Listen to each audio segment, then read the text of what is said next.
even at that time, you had like the Dutch East India Company. You had all these huge shipping industries. You had massive transatlantic trade, enslavement, of African people and other people. So even when he wrote, his theory, about the so-called free market and how there's equilibrium among merchants. This was at the period in which capitalism was developing. It had to become industrialized. So even at that time, we still had large-scale competition and cartels that were involved with huge trade. And today, it's even more than that. Because if you look at the actual economy, it's controlled by large financial. So they may say, yes, it's free market. They may say it's competition. But in actuality, it's not. It hasn't been. Even a semblance of the market. Even if you look at it, like the 19th century, the Rockefeller family, the Morgans, all those people, they were ruthless and driving out their competitors, driving out smaller. And we see it today. You have these larger and larger concentrations of the ownership of capital, finance capital, investment capital. But during this period, you had traders, you had trading, but the dominant social class in society were the probably called the feudalists. They were the people who owned the land, who had people work for them, working for nothing. And they were nobility. So these were people who were dominant in society. So I know it was a free market. The whole concept of free market Jerry? Well, this is kind of the other thing I think is the point. This is a later phase in human development. In the earlier phase, the early phases of production were based on communal production, based on scarcity. And then as production developed, we might have a certain amount of trade between different tribes, but still in very early periods where there was barter and stuff. But this was already at a stage where our economic development was concentrated in based on exploitation. And there was a ruling class that controlled the wealth. There was a small ruling class that controlled the wealth by its enslaving the vast majority of the people. So it's kind of a later phase of human society from the earlier, more communal phases that existed in human history. I wanted to just mention, it was mentioned here, but point out, the Roman civilization, quote unquote, was not written. It was very barbaric, and slavery was very vicious and oppressive, but it did not survive based on the production on the land. The nobility were landowners who had moved to the city, but its real income was from conquest, and then extraordinary taxes, which we'll get to in a minute. So it was really a looting society. Two things I want to mention, then we'll have someone else read. One is, please note at this time already, the Jews were in a diaspora, not being driven out, but through their trading role in society in that whole region, millions upon millions more than lived in the Palestine area were overseas. And then the other point is that many other tribes and peoples lived in that area also. So there was no exclusivity among the Jewish tribes at that time. Does someone want to start on the second chapter, the message? The message is already not written. Most were heavy merchants, artisans, etc., concentrated in communication as well as city Palestine. Following the Roman conquest of Palestine around 63 BC, the pressure of Roman taxation reduced laid heavily, especially on the poor section of the population. They became a hotbed of resistance and uprising against the Romans, but also against the rich Jews who collaborated with the Roman conquest. For 60 years, Jewish radical zealots organized against Rome. In 66 AD, the Great Revolt began, led by the Jews.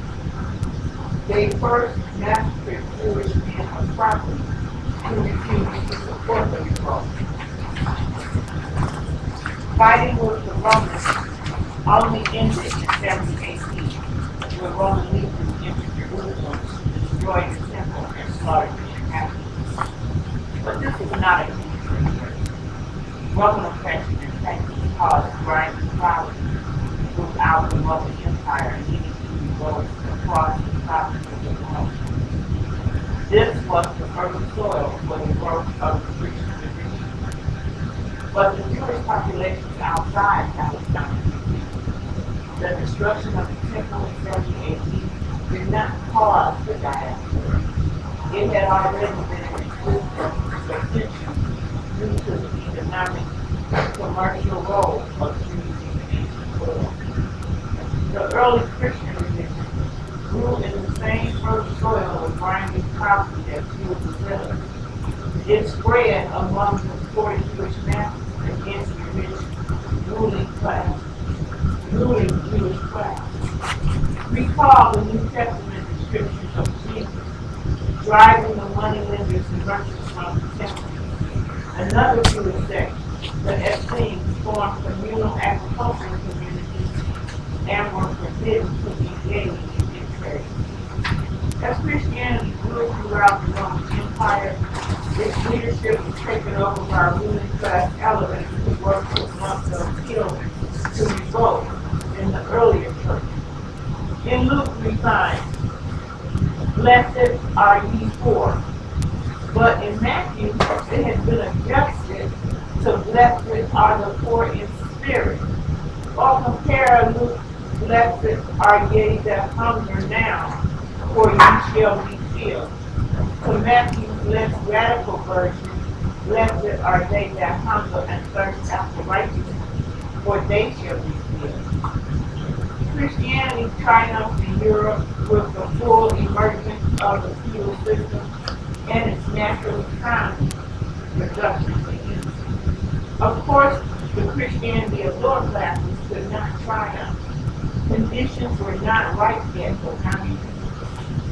Ruling class Christianity used vicious repression against numerous heresies precisely because the rich Catholic rulers had to suppress all social movements of the poor class.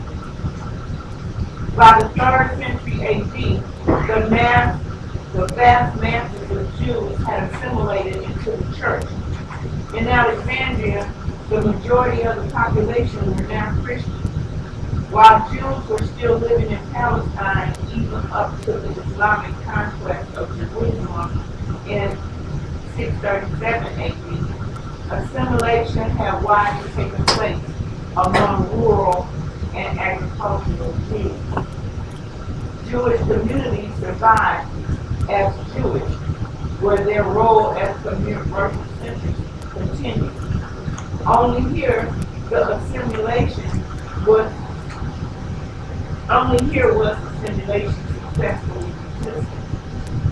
The Jewish people continued to exist specifically where they continued as a merchant class.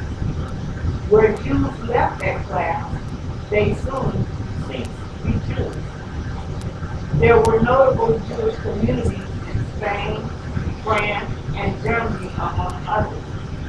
In fact, his special role as merchant increased after the fall of Rome, traditionally given as AD 476, with Spain and France being the center of Jewish life.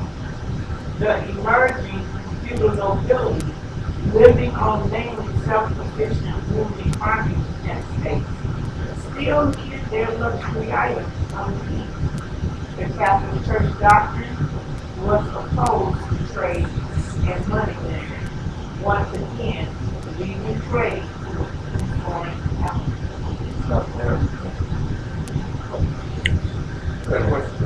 How did the Jews get so dispersed throughout, I guess, Middle East and Europe? It seems like they're because of the discrimination So I think we haven't seen, actually they were privileged classes, but they got dispersed. They weren't dispersed, they traveled to these areas and started trading. They became trading centers. Let's say you come in with a ship, now what do you need? You need people to load the ship, unload the ship, to feed the people, to haul the stuff in from the interior. So these cities grew up. They said Alexandria had 1 million Jews with the Romans appointed a Jewish governor. It was unprecedented. It wasn't persecution. They were highly privileged at the time, and the spreading out was not caused by persecution. Now, when the Second Temple was destroyed, that didn't necessarily disperse people out of there. They killed a lot of the rebels. It was a rebel movement.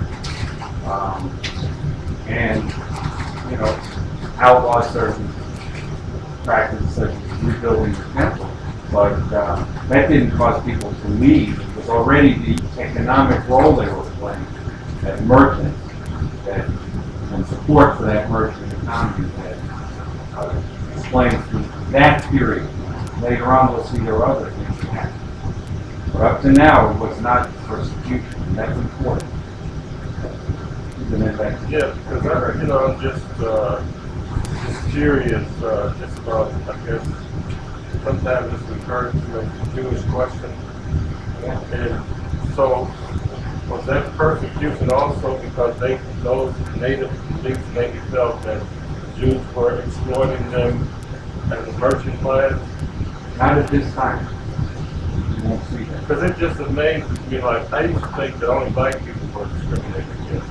After I retired from the Army back in 2003, I used to substitute teach in the Lansing School District for a while. And some of the suburban all-white schools, some of the students, just through observation, I noticed that a lot of the Jewish students were being discriminated against. And that a lot of the white students would make jokes about it. In fact, I was in a computer class one day, and the students were saying, oh, man, I wish I could kill 10,000 Jews. And this was just last year. And, and I was really shocked by that. I said, wow, And then I noticed, even in Lansing, that just talking about the so-called Jewish question or bringing it up in conversation, it's really a hush-hush kind of thing, even now. It's interesting we're talking about this. And we will come up to the modern era. I know we started a long time ago, and we're still only at about 400 AD. But we're moving. So, but and those problems were back? No, those weren't the problems. Those weren't the problems. No. Those problems are more modern, and we'll see how that develops. And this we'll see some of it. But, yeah, there. I'm sorry, repeat. I just want to say, a lot of the people I used to do, that shows the government, and so like, I guess I was pretty,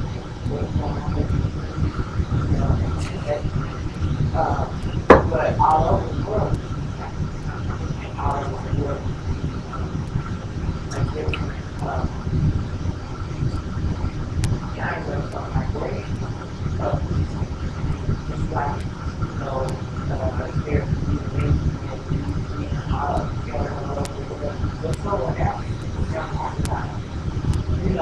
in this country, you don't run the refugees. And that's the Jewish kind of like, it's like a shock. Wow, Jews here, there, and everywhere, if you don't know these, you won't know that. The Jews, they always talk about their history. But the same with Africa, what happens, so they try and get all over the world. So that kind of thing. Now my question about the better is like I was shocked when we think now. I thought people that have one position or another on I mean, I thought that would take a strong position. They was a rebel. There was a rebel. There was a huge uprising against Rome. You may have heard of Masada, the last stronghold that the Romans each 3 years. I grew up in a Jewish household, and we always learned about the revolts and the uprisings against oppression. And it was all mixed in with everything else, so it was all confused. But that part always sounded good to me. Well, thank you. Hold on a second, Jerry, then we What do you attribute the fact that the Jewish religion or culture was associated with this merchant sector of the economy? Well, it emerged in that area. The Phoenicians before them, but they had been crushed by the Persian and Greek influence. So I think it was somewhat accidental. You know, the location, right in the crossroads, right where the caravans crossed. There were two big civilizations. I'm sorry, Leroy, then You mentioned the word zealots. Well, in the modern time, we're dealing with somebody because of wars or because of invasions, but what we call them insurgents. The Afghanistan insurgents. For centuries now, they might think that has some religious or other connotation, but it's just a terminology of the time as far as I understand it. Zealots would be called insurgents now. Why, like I mentioned before, a lot of people were drawn to Judaism because of the but why, in the first place, were they able to group Judaism become the first response? Right? Like, what exactly is that relation? good question. I'm not sure I have a full answer. I mean, the location was important. It was the crossroads, and many of the different peoples there. They had a centralized government under the Second Temple, the 70s. And I think that was good question. Probably needs more research. The foreign elements that you had right at the end, and then before about how, I guess, used for a foreign element. But why the Catholic Church doctrine was opposed to trade and money, once again leaving trade with foreign elements. Non-Catholic. Right. So in Europe it was Jews, So why, perhaps Roma, who sometimes is called Gypsy. but why would the Catholic Church, if the Catholic Church has power over a particular domain, why would they want foreign elements to take the world? Their ideology, which encompassed the vast bulk of at least Europe at the time, was based after the Roman Empire fell. These feudal estates rose up, what we call feudalism. I mean, if you want to trace at least the European history, it was from hunter-gatherer societies before settlements. People just wandered and hunted and gathered. Then you had ancient slavery. Okay, and that was probably about 10,000 years or so that was started, big civilization. And that broke up with the fall of Rome in Europe, especially, where they established smaller, agricultural, self-sufficient, what we call the feudal estates. And the Roman Catholic Church was merged with the ruling nobility of feudalism. And that's why you see in the New Testament, Lord this, Lord that, because that's what they were. Lords of the manor. They're using the same terminology. Religious figures the nobility. And that was the ideology. And the laws and everything emanated from that over the vast bulk of the population. But then you're Lord of the manor. You need some spices and silks and some fancy jewelry. You know, they didn't make it in these manors. They made food and clothing and weapons. So then you had to have somebody do it. But the church had made that profession that was outside the religious sphere. And so the Jews were still around to do that trade. Isn't that kind of having that agency ideology in that particular case where, you know, you need the fancy things, why would they put the fancy trade money lending? But they needed the ideology more than they need. You're saying that if you could make some money that way, why did they oppose it? And later, we're going to see in this that that's when the Jews were pushed out. They were pushed out later when trade became more important. But at this time, it was quite early in the trade and isolation. They just figured they had a lot of ways. Now, It wasn't central to the social. I want to mention one reference, then I'll give you a mic. But for those who want to know more about the Jewish uprisings that led to the form of Christianity, which grew up right in the middle of that, look at Kautsky's book, The Foundations of Christianity. He's got a whole description of the Roman Empire. The second part is a description of the Jewish revolt. And the third part is the emergence of Christianity as a revolutionary movement, which later was co-opted by the ruling class. So I'll give me and then Mike. Well, I just wanted to mention briefly that when the church, the Christian church, there was a split in the early years of the church, and the Romans accepted Catholicism as a secular.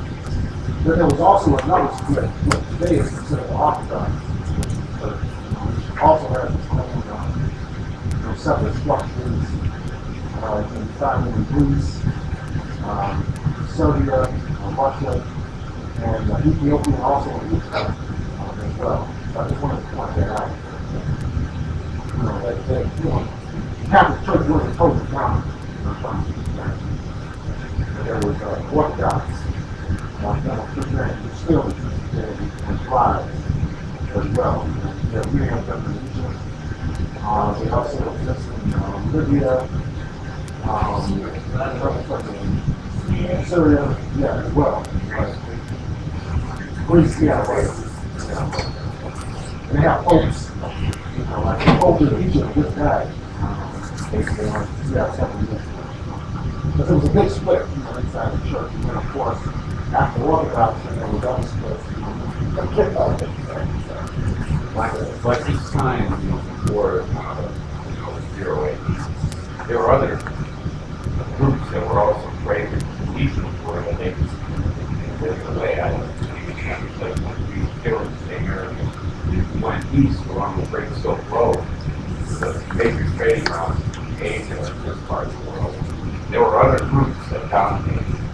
And even today, I know someone mentioned China, the Chinese, but for the last few hundred years, the Chinese have dominated Asia, Southeast, Southwest Asia. You'll find Chinese communities all over Asia. They tend to be traders. Vietnam. Okay, right. It's not just Vietnam. The Philippines has a huge number of Chinese immigrants who've been there for hundreds of years. And their role was to be the small shopkeepers, traders, with the rest of Asia. So you'll find that it's just a way. Part of it's your relationships. I mean, with the Jewish people, they all have a religion, but we see elements even under capitalism today, where your relationships as an ethnic group help you to get into trade. And we see that in the United States now. It creates resentment. We have in the Midwest, we have Chaldeans and other Arabs dominating the trade. But in the East Coast, it might be the Koreans, and the East Coast and the West Coast. So we find that, and there's even a grouping from India that you'll find in the United States that dominates most of the second-level motels and motels. They're the I forget it. They all have the same last name. Patel. That's right. That's what it is. It's the Patels, and they come from the reason I know this is I used to work with Patel, and I asked him why he prayed. He's an engineer. But he said that there's a part of India that is known for traders. When they dominate that part of India, but they came to the U.S. and they have family connections going back to India, and that allows them certain advantages. Especially when we work for a lot less than So it's not quite the same as what happened with the Jews back then, but we can see how your relationships help you in what we would call petty trade today, already petty capital. They're trying to get into that. Why don't we continue? Somebody want to volunteer? And we're on page 2, myth, Okay, now, Jews need a homeland difficult because they have always been victims of persecution. We have seen how Jews during certain epochs had privileged positions as merchants and traders. In some cases, in time, they had special rights granted them in the ancient world. During the first half of the Middle Ages, the position of Jews was quite favorable. As the premier merchant class serving most of feudal Europe, Jews were valued by the ruling nobility and even by the Catholic Church. Jewish traders grew wealthy, taking produce from Europe to the East and bringing back luxury items like spices and silk. Jews were often the legal equal to the nobility. In some cases, they had more privileged positions. The lords of the feudal rural estates exploited the private service. Luxury goods soon became symbols of nobility and requirements of nobility. They had to have them to maintain their lifestyle and compete with the other nobles. But shortages of money were always a problem in the feudal state. So the nobility turned to borrowing money from the rich Jewish merchants. Thus trade and usury, lending at high interest, became the occupation of the Jews. Kings also needed to borrow when they needed to raise an army and didn't have enough taxes to pay for the campaign. Early on, to a lesser extent, poor peasants might have to borrow after a poor harvest or to cover heavy taxation from their lords. The kings and high nobles often put up their future taxes as collateral with Jewish usurers. This led to Jews becoming tax collectors and estate managers. Jews even became finance ministers to kings in Poland and Spain. Kings, and to a lesser extent the nobles, recouped some of their money by taxing the profits of the Jewish merchants and users. During this period, the early Middle Ages, one doesn't hear of persecution of the Jews. Rather, they are needed, valued, and protected by the rich and powerful. It is with the decline of feudalism that the persecution of Jews emerges. What must be understood is that throughout this era, Jewish trade is not tied in with investment or production. But starting around the 11th century in Europe, we find production for exchange growing up in some limited but important areas, as opposed to production and use on the rural estates. Venetian salt, English woolens, Flemish cloth, Florentine fabrics are prized products whose production increases and whose trade works and wealth. To a newly developing native merchant class, not Jewish, this merchant class is tied to and yields of artisan production. Certain seaports flourish, the wider inland base of production in towns and cities. This is the beginning of the development of capitalism. Now, this is considered like mercantile. Early stages of mercantile, which is a precursor to capitalism. These Christian traders displaced Jewish merchants who are still tied to the more and more outmoded feudal economy. As the Christian traders sought greater access to the East, they came up against the control of much of the Mediterranean by Islam. The revolution of Islam in the 7th century went from conquest to conquest. Starting in 1095 and continuing until 1272, 9 crusades threw armies from Europe against Islamic forces. Couched as a religious conflict, the reality behind the fighting for the Holy Land is that emerging capitalism wanted to carve their highway to the East riches. Not all crusades were directed at Islamic forces, however. The Fourth Crusade, between 1202 and 1204, ended with the sacking of Christian Constantinople and the division of the Byzantine Empire between the Crusaders and the commercial powerhouse of Venice.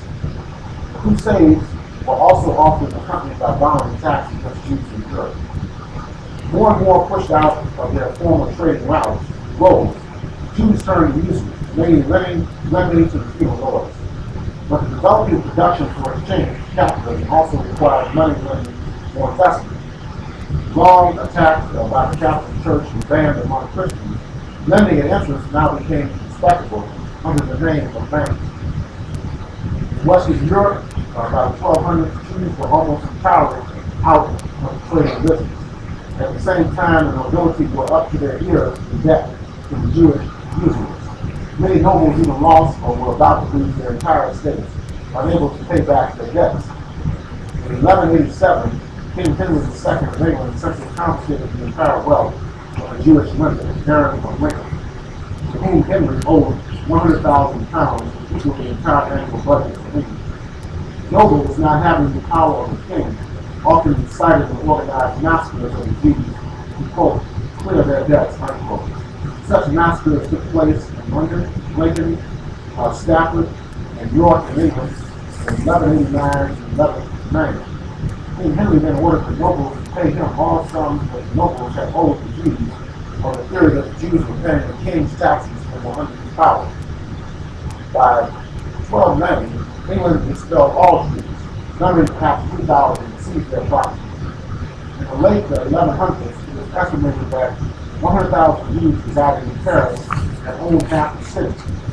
The Pope protested the Jews were taking control of first property. Nobles taxed all Jewish loans and added to this by financial extortion, mass arrests, stage trials, and expulsions, all of which could be reversed for a hefty sum followed by expulsion again. In Spain, Jews have risen to leading positions in wealth, often in the administration of Muslim-controlled Spain, but the same was true in much of the northern Christian-controlled Spain. Jewish trade and money lending continued longer in Spain due to the slower development of capitalism. The decree Castile issued 1307 states, quote, the Jews belong to the king to whom they pay taxes. And that is the reason why it is impossible to permit any limitations whatever on their economic life or prejudicial, which would be prejudicial to the law, judgment, unquote. Only into the 1300s did the Jews get pushed out of trade. With the end of the Muslim rule in Spain, the rise of capitalist production and a new native capitalist class along with the growing ruin of the nobility, attacks and massacres of Jews are also found in Spain. 1492, all Jews are ordered to leave Spain or convert. At a minimum, historians estimate that 165,000 went into exile. Many converted, so that today DNA testing shows that 20% of Spanish men have a direct Jewish ancestry. But forced conversion was not the rule in the earlier period. In fact, King William of England forced converted Jews to return to Judaism so that they would continue their profitable and practical pursuits of becoming Christians. The majority of the Spanish Jewish exiles were welcomed into the foreign countries, some 32,000, with the largest number there in the Ottoman Empire, 9,000. That was the specific Turkey they faced. They were permitted to live and prosper there for hundreds of years. This certainly exposed the rise of eternal Arab Jewish hatred and war. Questions?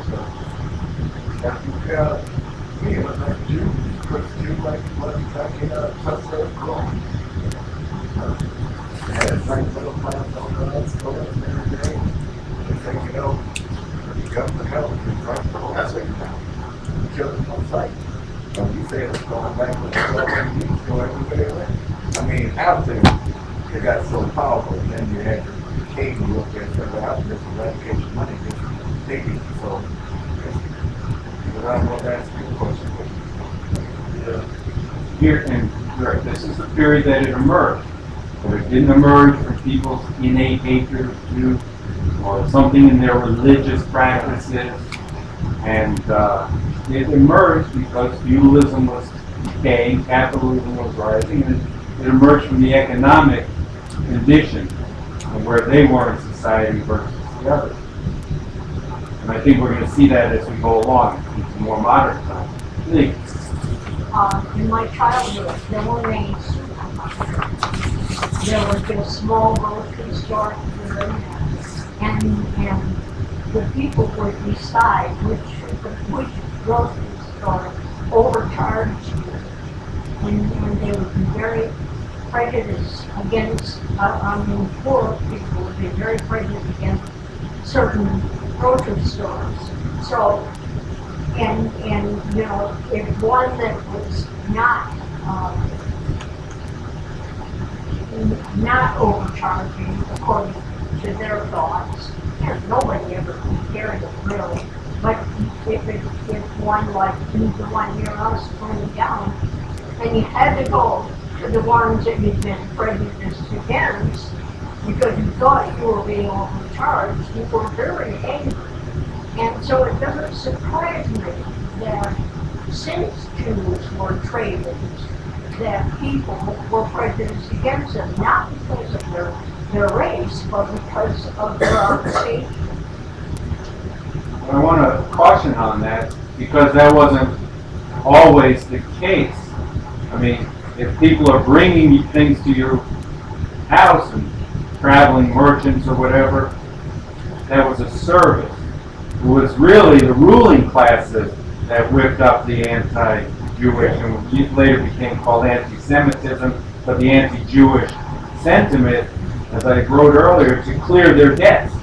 They were the ones indebted. Yes, poor people, but the role of the merchants was more directed towards the nobility. The peasants weren't buying silks and now what you're talking about in the modern era, we know, people's hatred to the corner store or whatever. But that's a different phenomenon. Here, it was the ruling classes that organized and the nobility and the kings who specifically organized these attacks. And often they would whip people up. Yeah, they whip up the rank and file because the nobility aren't going to go and just burn stores down or shops down or whatever. But the nobility would whip up the poor people and with all kinds of fabrications or whatever, and that would be the end of the day. Jerry and Michael? Can you comment a little bit about what the difference is in the role of trade, like in feudalism relative to capitalism, and how that, impacts this whole stuff? Well, I think, again, it's touched on there, and there's much more to be said, and we'll do that right now a little bit more. But the Jewish trade was often just taking goods from one area to another, putting other new stuff on your camel or your ship, and bringing some other stuff back. But the trade that grew up, that challenged Jews and pushed them out, was based on production. That because feudalism was based on manorial estates, but some people set up, there were cities, and sometimes they were in conflict with the nobility. Merchant classes would grow up, and they would farm out things, so you knew how to weave, and then the house down the block, you knew how to weave. They would bring you some of the cotton, and you'd work it. There weren't factories at this time. They weren't putting people under one roof, but they would go from house to house and get people to produce. So production started for the market, not for use. You weren't producing this blanket or this silk or whatever it was, linen for use. You were producing it for me to trade somewhere and give you a pay for it. And that, I think, was what you're referring to. It was starting actual capitalism with production, not just simply hauling things from one place to another. Michael and then Leon. First, the Catholic Church. The history of the Catholic Church is feudalism really can't be separated. This is Europe. So I was wondering if you could comment on the role of the Catholic Church in the anti-Semitism. They're usually handmade. Modern. Well, I think we'll see some more of it here, but when we say the nobility, they were interfused, interconnected with the Catholic Church. Somebody would be a noble, and his brother would be the bishop. This was like all interconnected in feudalism, and so if the nobility would do it, the church would sanction it oftentimes. But again, it was based not on religious ideas, it was really based simply on economic forces that were common. I think I'm sorry, Leo? You had a question. Yeah, I was, I'm curious, what makes it Jew? Is it the religion? Is it racial? Or? Actually, related to the first one that you said, is there some truth to this idea of Khazarian Empire that's was in the Middle Ages in this area of the Caucasus mountain where they were mainly a Christian and Muslim group. They became there converted to Judaism. there was, you never, I'm not that.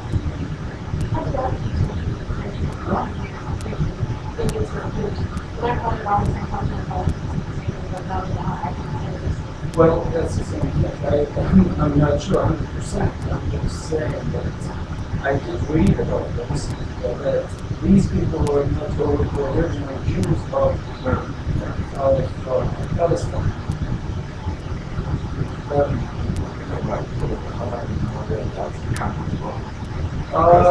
They're related. They're related because they say they're actually descendants of the Mongols themselves.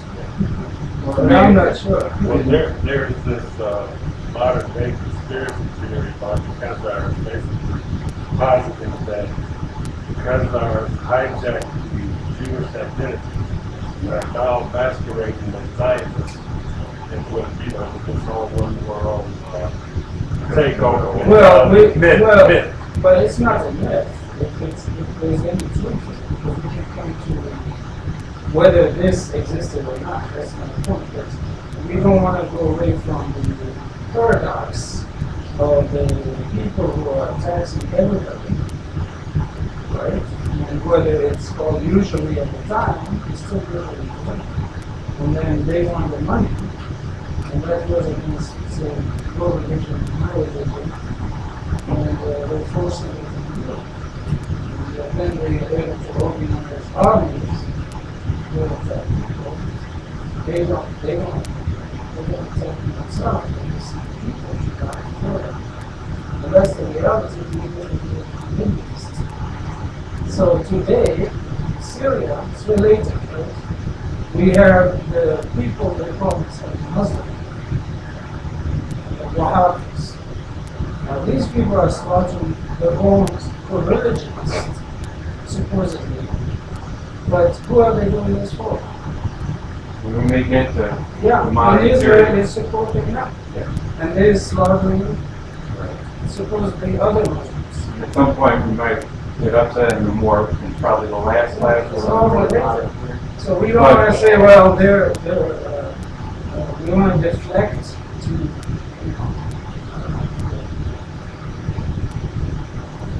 poor Jewish discriminated against, blacks discriminated. Everybody's discriminated against. It's not just the Jews or just the blacks or even the Arabs.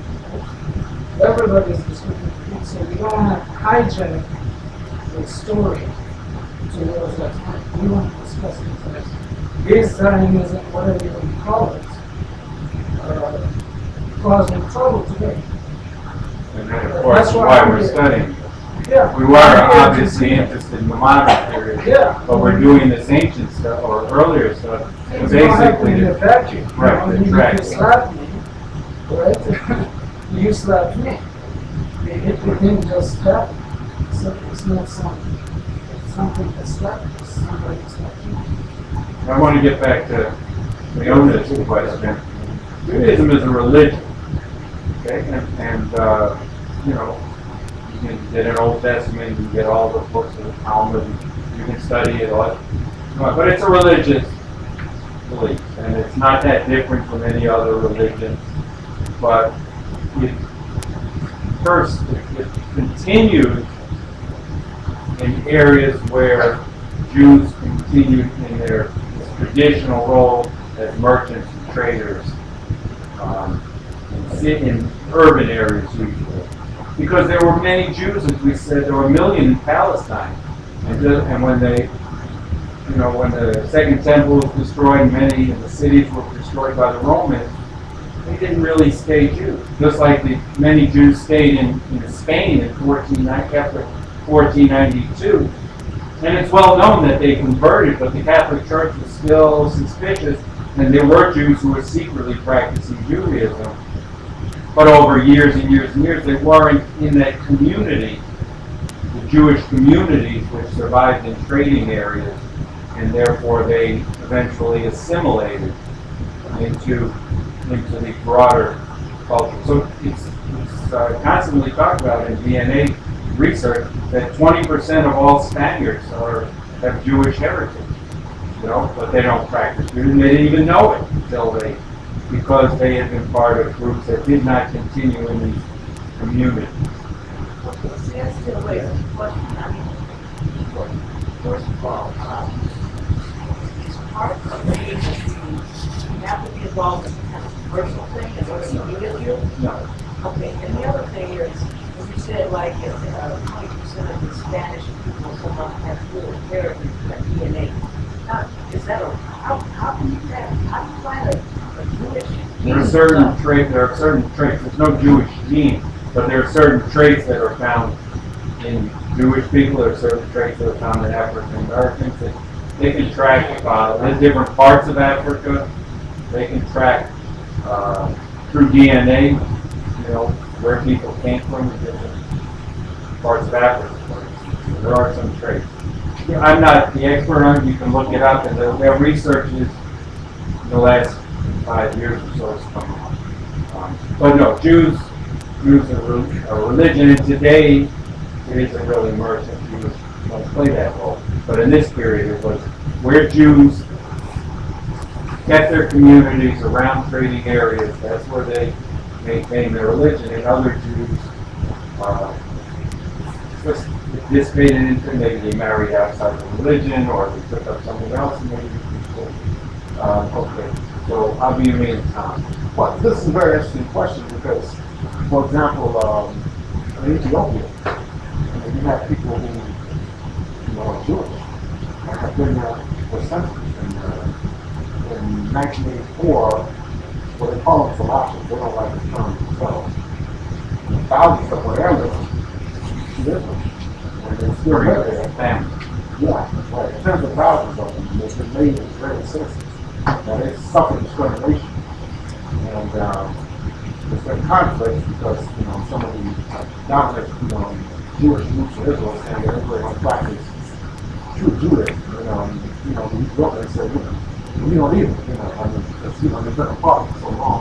But then you go all the way down the East African coast, all the way down to South Africa, and you find groups that claim Jewish heritage.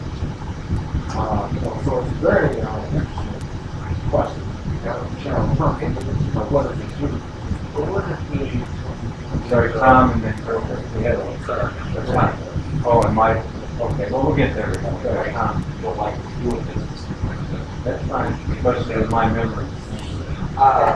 well, the first thing I wanted to say, and now I have a little question, but one of the original things I wanted to say is because we're talking about the nobility living up the lower classes against the Jews, and I think two examples that are worth noting. The story of Jesus' execution was something written, I think, in the 14th century, I believe, or the 12th century. One of the two to incite people against the Jews, and then there's, of course, what is the Protocols of Elders of Zion, which was produced by the but another thing the next thing I want to say is, though, there is such a thing as an ethnic Jew, right? Well, like we said, I mean, these thousands of Ethiopians, they have roots in Jewish from biblical times. And there was trade going on back then. Right, but... So, yeah, I'm not sure. But you grew up in a Jewish home, I grew up, yeah. You asked me, I said, I'm not practicing. well, yeah, but there are There's a culture. we, Perhaps if you grow up in a certain area, you have that culture. but are there not traits of, like, I've heard of Ashkenazi Jews and Part of our history. right, and isn't that ethnic thing? Different religious, Like different religious, yeah, well, practices. You can have them all in the same synagogue. That Ashkenazi is a part of. It's very not really relevant. Not really. They're not culturally relevant. But maybe back in the day they were. Some were into Poland and some were Greeks. Like part of them were the Greens. Yeah.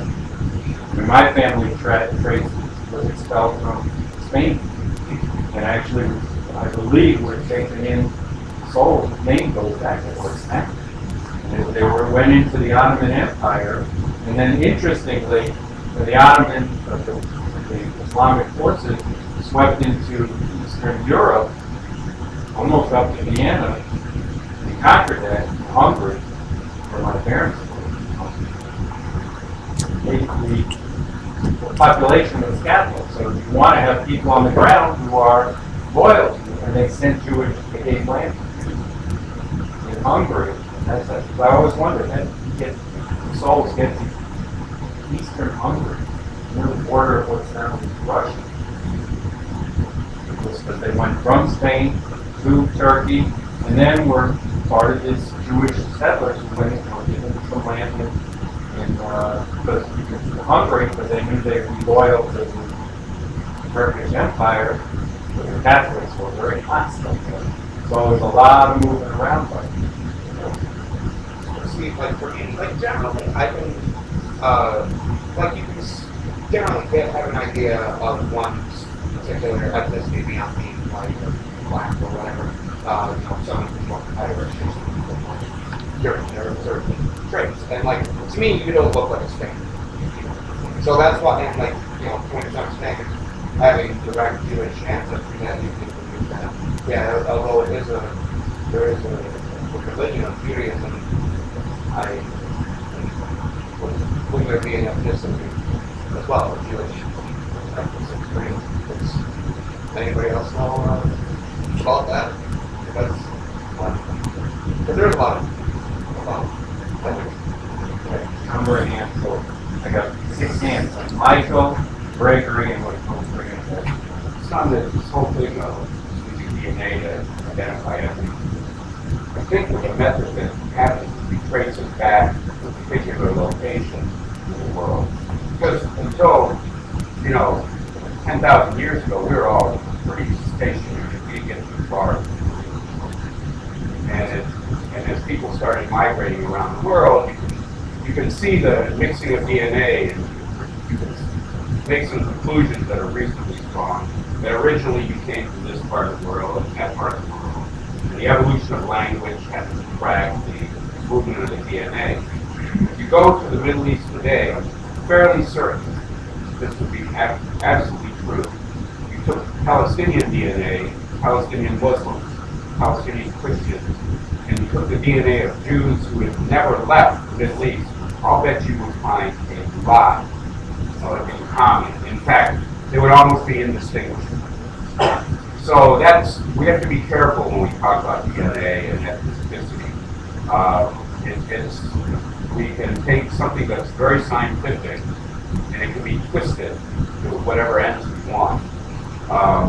Today, Latinos who came from Spain in the Southwest are starting to do DNA testing, and they're finding out they have Jewish DNA, meaning they trace back to some common elements among the Jewish people.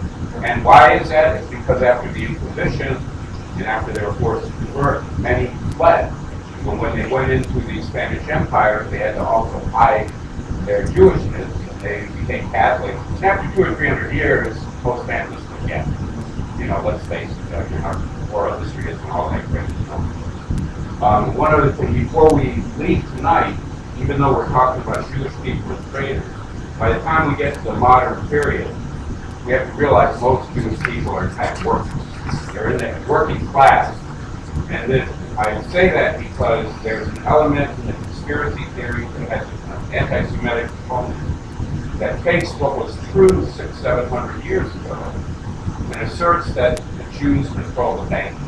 The Jews do this. The Jews do that.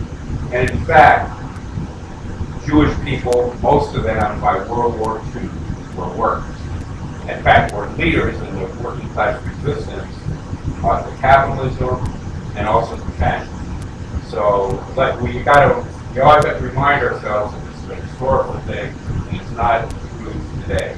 This whole idea of the Rothschilds controlling banks,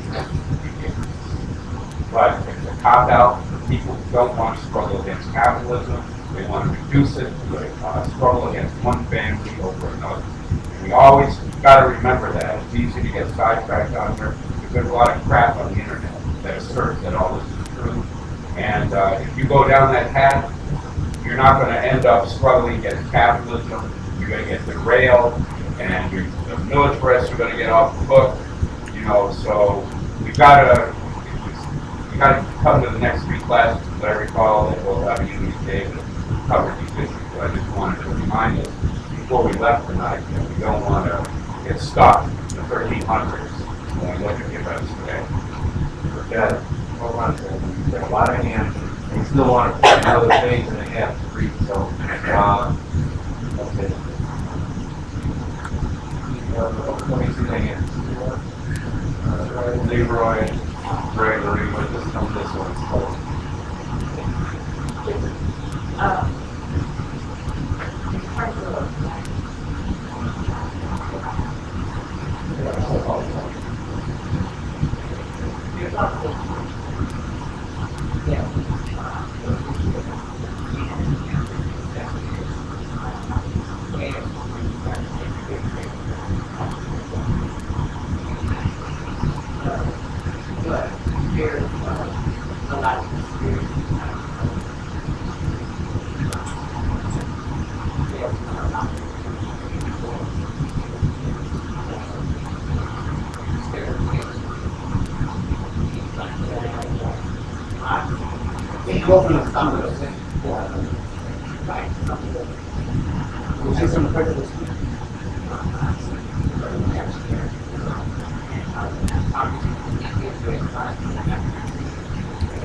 Well, like I said, that's what I always heard. Like, this is how you know.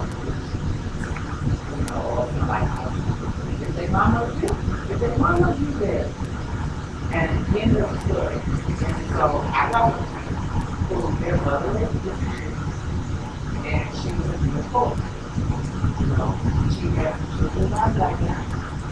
And a son actually joined the but there was so much pressure in the great time of everything.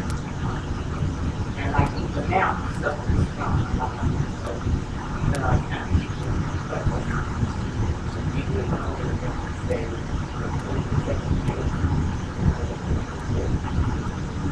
but I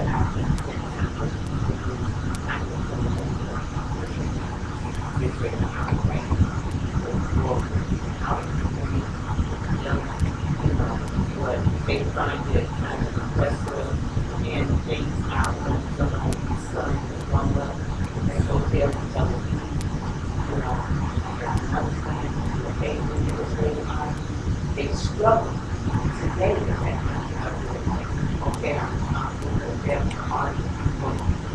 What is really the exposure because a lot of people, you know, they have to decide what is going on. You know, I was a lot of who fighting is a scientist and learn things. I want some shit.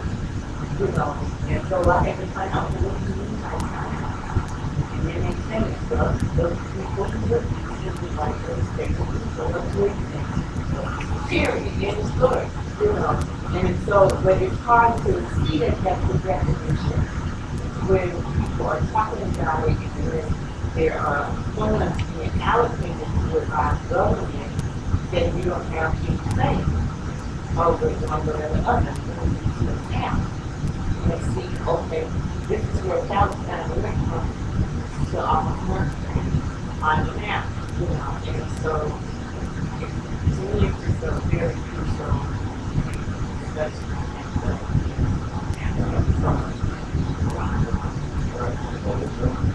So, all right, quickly, Sachet, Gary, they don't know what they're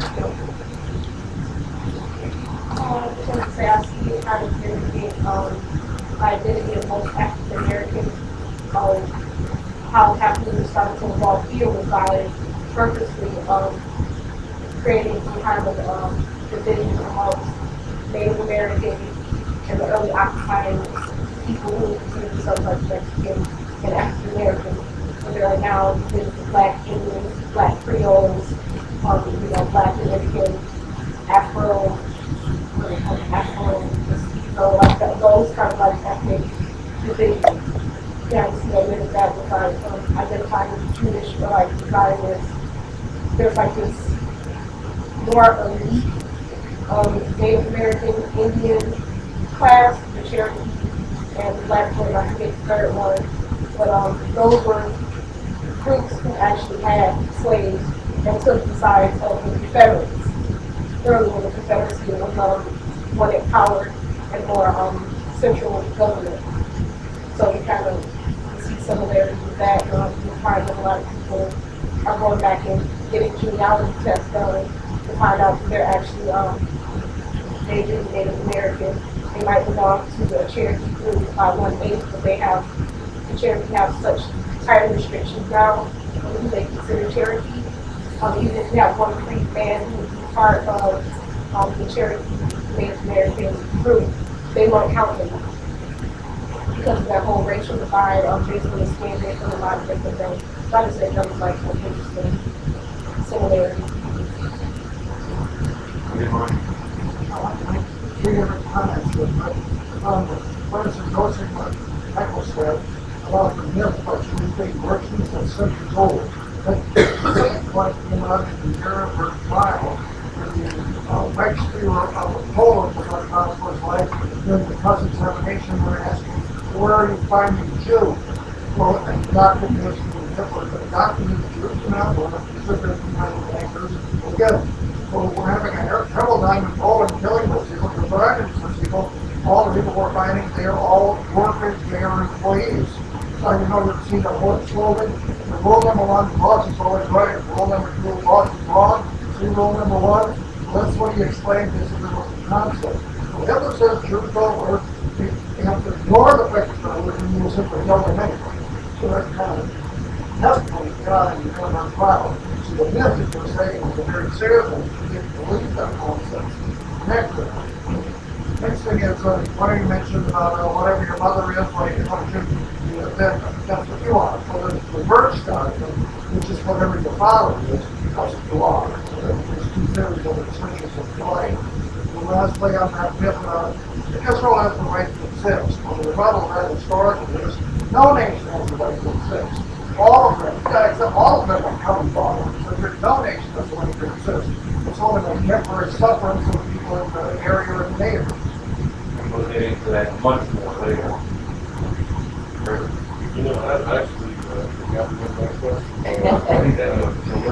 Let's keep going for a little while. Well, You got five, you got five coaches. We all come to the same thing. Go back to the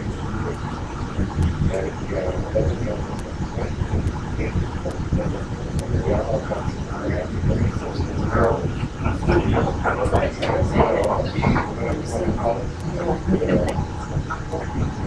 Gary, I just think the point of what the point of this discussion is a lot of the justification for a Jewish state is the idea Jewish people are always persecuted. So they need a separate state in order to survive. And I think what this is trying to show is that historically, when Jewish people played the role of Jewish people in society, it was, and as Marxists, how we see things, was determined by the economic relations of a particular period. As David explained, when Jews played a role as a merchant class, it was basically a subsidiary role in a society where production wasn't based on trade, it was based on the manner each estate is a self-sufficient entity, and where the owner of the estate wanted some extra goods, they used merchants to get the goods.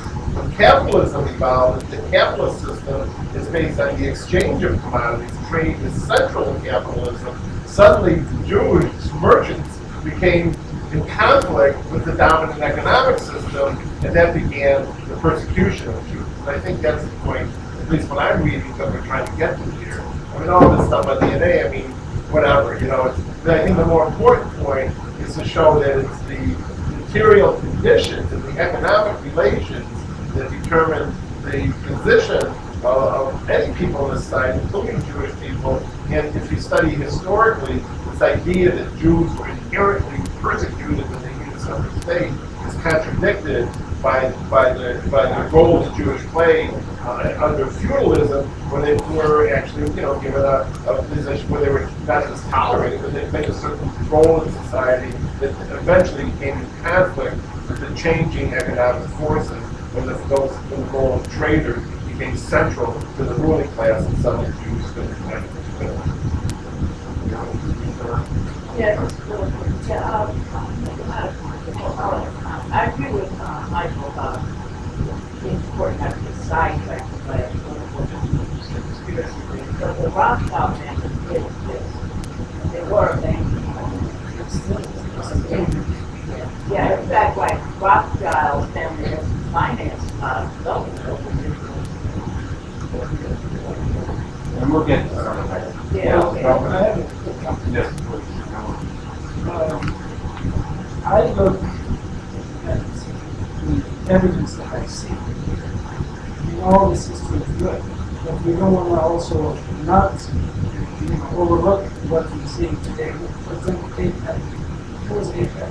Well, we're going to get that, Mohammed. I don't want to cut Yeah. that. But then we are going to get that. But we wanted to use this to undermine some of the arguments that are still used by the Zionist movement.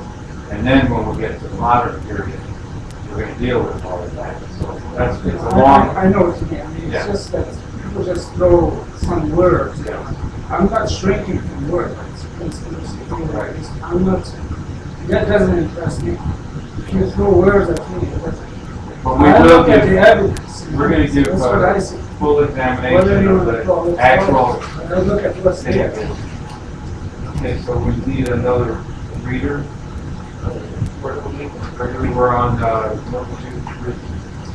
fourth paragraph, next to last page. The same situation emerged in Germany. Oh, okay. The Jewish history grows from 1100 no, Just that sentence right above it. oh, the same, right there? Yeah.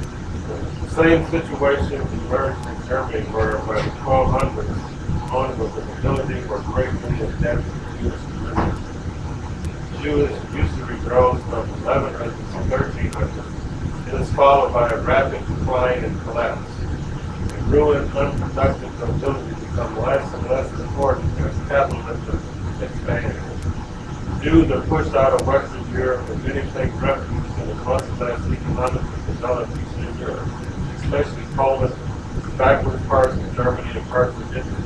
In other parts of Western Europe, small Jewish communities survive here and there. Jews are no longer the bankers to the king. Jews try to survive as lenders to other people, as small merchants, pawn shop owners, and peddlers of those goods not redeemed from the pawn shop. But this petty role simply adds to lower classes to those who are hostile to the Jews, joining the growing capitalist stability. In some areas where great commercial cities arose, the new capitalist class struggled with the ability to king for a share of the taxes taken in from Jewish collectors. The discovery of the new world, the flourishing of trade, manufacturing, and finally the immense expansion of industrial capitalism created the conditions in Western Europe for the assimilation of the remaining Jewish population. But in Eastern Europe, the Jewish immigrants from persecution in the West found feudal conditions still strong. They performed the same roles as before, as merchants, usurers, stewards, to nobles, amassing wealth, power, and the largely feudal print-led economy, especially in Poland. Up to the 1600s, Jews had virtual self-government, including towns, city councils, and a virtual national parliament. It was only a matter of time, though, for feudalism to decline in Eastern Europe, bringing with it the same conditions that occurred earlier in the West. As stewards to the nobility, Jews pressed peasants for as much taxation as possible. Uprisings swept Poland in 1648 when Cossacks revolt, and the Ukraine totally wiped out 700 Jewish communities. By the late 1700s, feudal society was crumbling in East Europe, along with the life and traditions of the Jews. In the 1800s, Poland had 1 million Jews.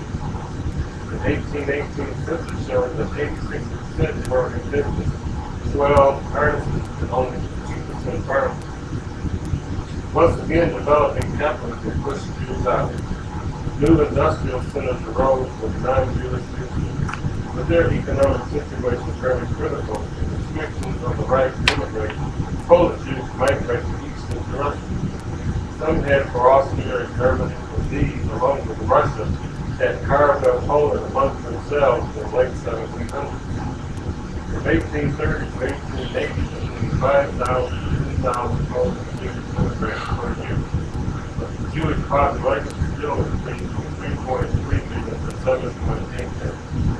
From 1880 to 1900, about 55,000 Polish Jews immigrated per year. From 1900 to 1914, astounding 155,000 Polish Jews immigrated each year. Note, however, that there is less immigration than Canada at the same time. They are incorporated more naturally into the rapidly growing capital of Canada. Jewish immigrants flocked to large cities. In Russia in 1847, only 5% of Jews lived in large communities. But by 1926, about 50% of Jews lived in large cities. In Germany, the number grew to 61% by 1900. From 1881 to 1914, an astounding 46% of the total Jewish population of 6.5 million immigrated overseas. For comparison, the next largest figure for Italians was only 15%. Leon Stinsta, reflecting the hopelessness of the Jewish community in Russia, wrote about the need for a Jewish homeland and helped start the love of Zion in most settlements in Palestine. But in Western Europe, it is strongly assimilated Jews who are disturbed by the Jews' influence of their impoverished and very religious Eastern cousins. These Western Jews put forward the idea of a Jewish homeland to which these poor relations can be close. The British Rothschild became strong supporters of early Zionism. Baron Nathan Rothschild also found funds to sweep the roads. Development of the British South African country and the revered Zionism boundary.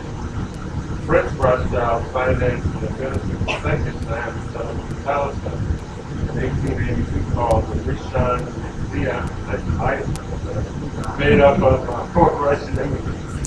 The acknowledged founder of the Zionist movement was Theodor Herzl, a Hungarian Jew. Demoralized by the growing anti-Semitism in Western European Roman diary in 1895, and recognized impetus and utility of trying to combat anti-Semitism. In its 1896 book, The Jewish State, Herzl began explaining about anti-Semitism. Whatever it does not exist, it is brought together for Jewish community. The unfortunate poor Jews are now carrying these seeds of anti-Semitism in England. They have already introduced it to America.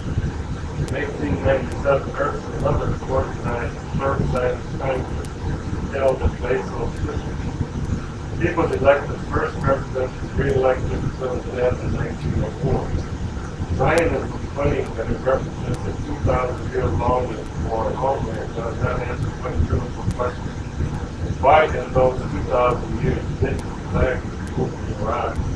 Why did it wait until these humanity?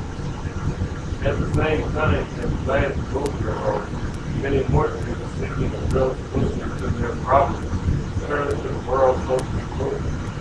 These Jews saw a better future to unite all poor, oppressed people to endure against racism and anti-Semitism and economic basis of these nations, capitalism and imperialism. Jewish socialism became so prominent that the ruling class tried to turn non-Jews away from socialism by calling it Jewish nationalism. Discussion on that, Martha? Yeah, this paragraph, this sentence has lost from Herzl saying that unfortunate poor Jews are carrying the seeds of anti-Semitism. What is he saying? That they're inferior and that it's their fault that anti-Semites are anti-Semitic, or that, I mean, I'm really concerned. I don't know what it's And I think it's very important because it comes up again later in Hitler's Germany, where the Zionists, the third class will see the Zionists collaborated with the Nazis, which drives today's Zionists crazy when you raise this, but it's very documented. But Herzl, the founder of it, he was first of all from that Hungarian feudal, breaking down feudal area, which was kind of Eastern Europe. And he was a journalist, so he wasn't poor, really. But none of them were really rich. But he's blaming the Eastern European Jews. Eastern Europe, feudalism collapsed later. 1800 was collapsed. And therefore the same things were happening, and those victims now of the Cossack pogroms and the Tsar's persecutions and other things, the nobility, attacks on them, are fleeing to the West. In the West, the Jews were being assimilated. In another generation or two, German Jews probably wouldn't even exist. And then maybe a little cultural communities or whatever. And so they were embarrassed by these poor relations. And blame them for stimulating new anti-Semitism. Because here I'm being assimilated, all my pals are here, and now you come and these people are attacking you. I'm better off. Therefore, they're attacking you and still bring back towards me. So they wanted to get them out of that, and they were looking for quote a homeland. This is where the idea comes from, to get these poor Jews out of here. And Herzl fell right into it. Where it doesn't exist, it is brought together with Jewish immigrants. That they are, instead of saying we should fight anti-Semitism and accept these people, help these people, he was saying that we need to get them out of Europe. So sort of saying like they're just minimizing the stereotype. They're making us look bad. They're making us targets.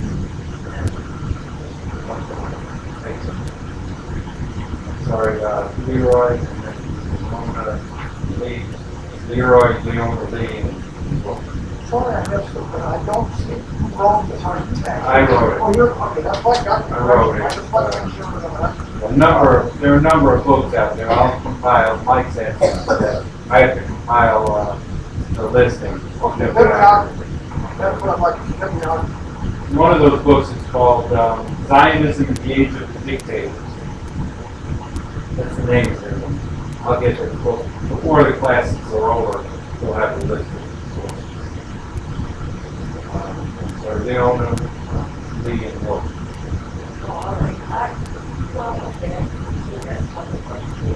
Usually, I'm not, I guess I'm not sure what that is, but I'm wondering, is there an element of profit in the Money lending. profit resolution? Actually, usually it's just money lending. Usually, yes, with interest, with a certain. Yeah, that's where the that kind of thing is money, right?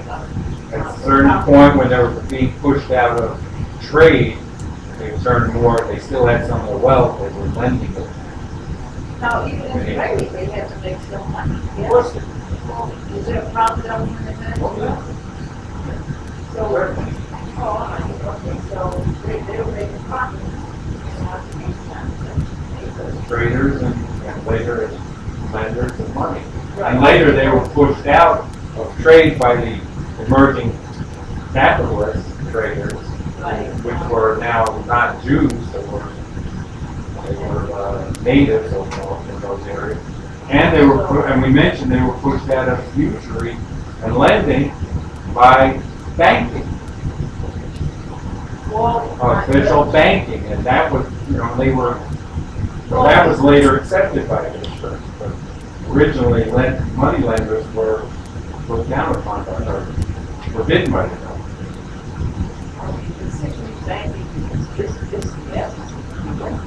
But this is more on a bigger commercial basis, an institutional basis, rather than a corner store basis. Would you say that maybe people were like first middle class, and then they would help to exploit the peasants? That's one question. The other question is, Jewish culture. Was there an element in Jewish culture that requires Jews to value themselves and their lives more than anybody else in the world? I wouldn't say that. I think it depends on the situation. I mean, at some points, I'm sure people turned inward when they were persecuted. More nationalist. So there is some things that glorify it. Well, there's things that were the chosen people. Is that really